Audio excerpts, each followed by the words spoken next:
Assalamualaikum warahmatullahi wabarakatuh.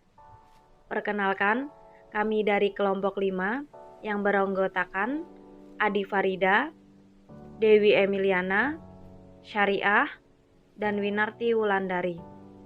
Di sini kami akan menjelaskan materi tentang filsafat pendidikan barat pada aliran esensialisme. Pengertian esensialisme. Esensialisme merupakan aliran filsafat pendidikan yang ingin kembali kebudayaan-kebudayaan lama sebagai warisan sejarah yang telah membuktikan keunggulan dalam kebaikan-kebaikan bagi kehidupan manusia. Tujuan esensialisme membentuk seseorang yang berguna dan berkompeten mencakup ilmu pengetahuan, kesenian, dan segala hal yang mampu menggerakkan manusia untuk bertindak sesuai kehendaknya. Baik, di sini saya akan menjelaskan tentang landasan ontologis esensialisme dan landasan epistemologis esensialisme. Yang pertama yaitu landasan ontologis esensialisme. Kaum esensialis mengatakan bahwa dunia ini merupakan tatanan yang tiada celah. Demikian pula isinya. Sifat, kehendak, dan cita-cita manusia harus disesuaikan dengan tatanan alam semesta. Tujuan umum manusia adalah agar dapat hidup bahagia di dunia dan di akhirat. Esensialisme didukung dua aliran, yaitu realisme objektif dan idealisme objektif. Realisme objektif berpandangan bahwa alam semesta dan manusia merupakan kenyataan yang dapat dipahami dan teratur sesuai dengan hukum alam. Realisme objektif memiliki pandangan yang sistematis mengenai alam dan manusia yang tinggal di dalamnya.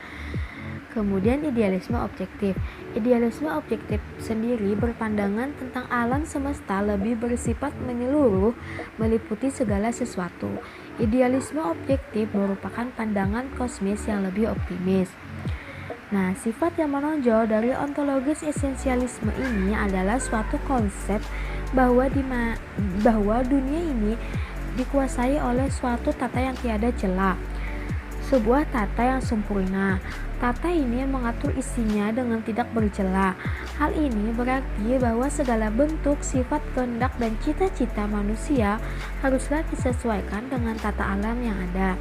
Perpaduan filsafat realisme dan idealisme menjadi landasan ontologis esensialisme ini.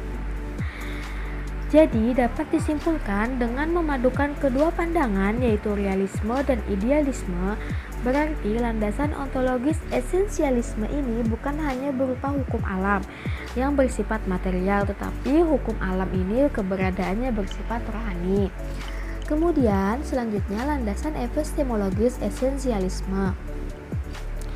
Aspek epistemologi yang perlu diperhatikan dalam pendidikan adalah pengetahuan hendaknya bersifat ideal dan spiritual yang dapat menuntun kehidupan manusia pada kehidupan yang lebih mulia. Pengetahuan semacam itu tidak semata-mata terkait kepada hal-hal yang bersifat fisik, tetapi mengutamakan yang bersifat spiritual. Pengetahuan adalah hasil yang dicapai oleh proses di mana subjek dan objek mengadakan pendekatan.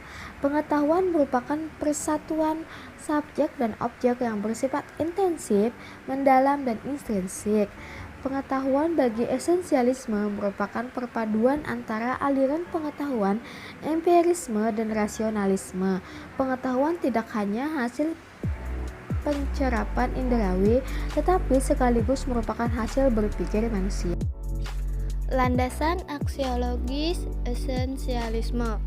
Berbekal paham idealisme, orang-orang esensialis mengatakan bahwa sikap, tingkah laku, dan ekspresi perasaan mempunyai hubungan dengan kualitas baik dan buruk. Orang-orang yang berpaham esensialis juga setuju dengan pandangan aliran realisme tentang etika yang menyatakan bahwa semua pengetahuan manusia terletak pada keteraturan lingkungan hidupnya. Dapat dikatakan bahwa mengenai hal baik buruk dan keadaan manusia pada umumnya berdasarkan atas keturunan dan lingkungan. Perbuatan seseorang adalah hasil perpaduan yang timbul akibat adanya saling hubungan antara unsur-unsur pembawa fisiologis dan pengaruh dari lingkungan.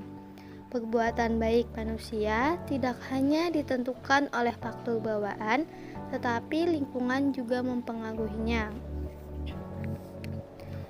Pandangan esensialisme dalam pendidikan.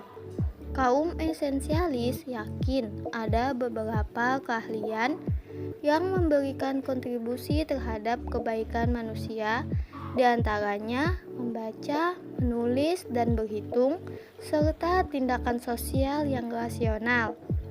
Kompetensi tersebut merupakan elemen yang sangat baik dan dibutuhkan dalam kurikulum pendidikan pada jenjang pendidikan dasar. Pada jenjang pendidikan menengah, kurikulum terdiri dari sejarah, matematika, sains, bahasa, dan sastra. Setelah menuntaskan pelajaran tersebut, maka siswa diharapkan dapat menyesuaikan diri dengan lingkungan alam dan lingkungan sosial. Pendidikan merupakan persiapan bagi warga masyarakat yang beradab.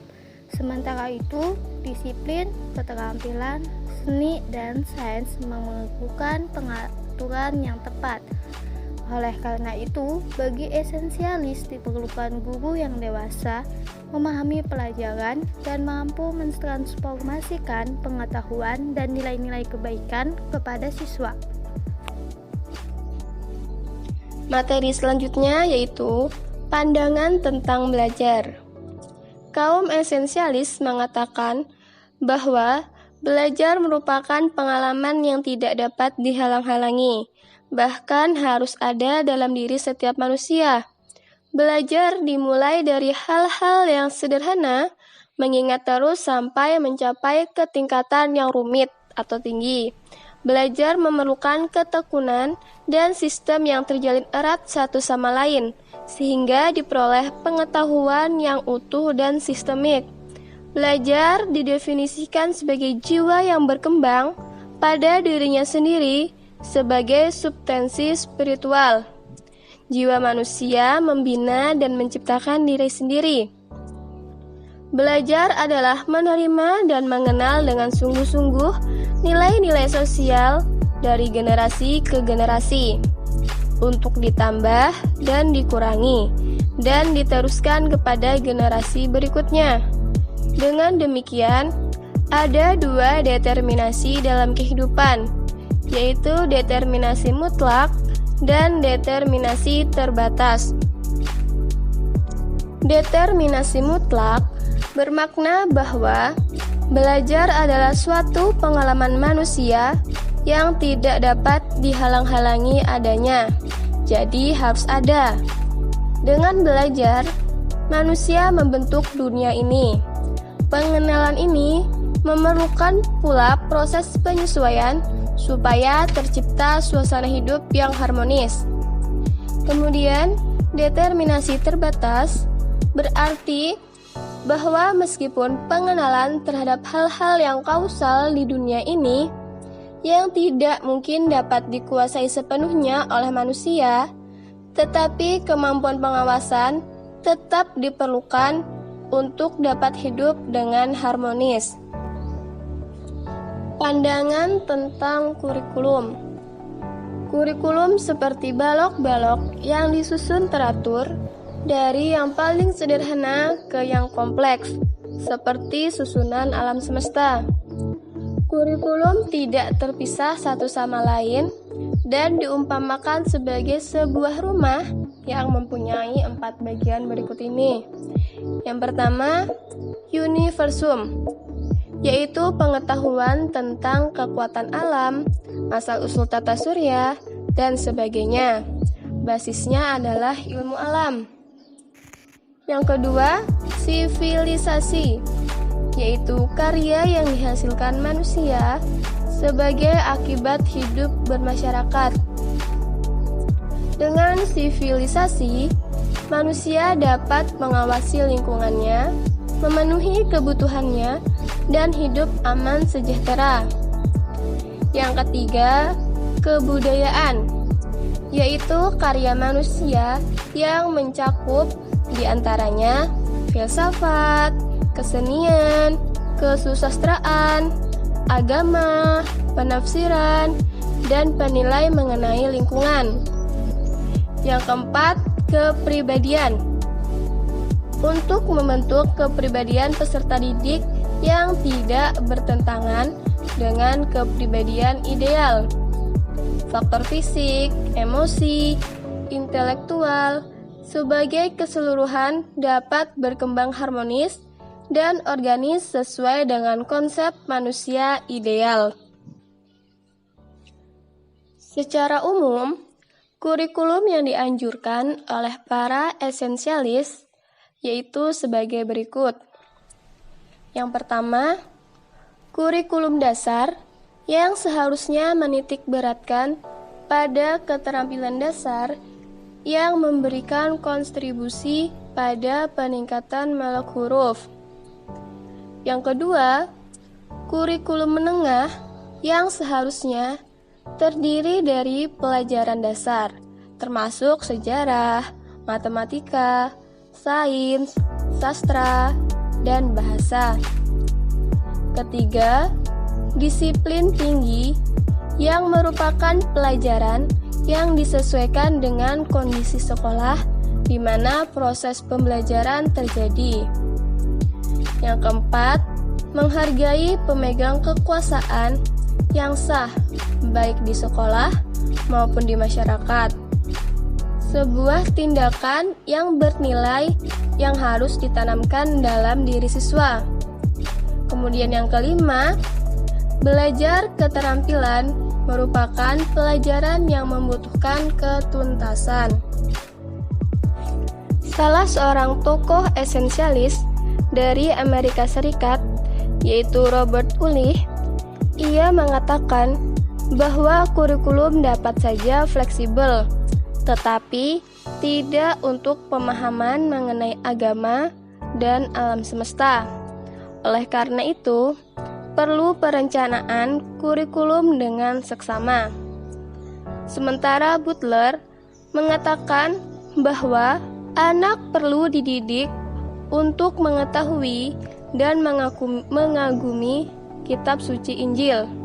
Sedangkan Demih Kevih mengatakan bahwa kurikulum harus berisikan moralitas yang tinggi. Sekian dari kelompok kami. Mohon maaf jika terdapat banyak salah. Terima kasih. Wassalamualaikum warahmatullahi wabarakatuh.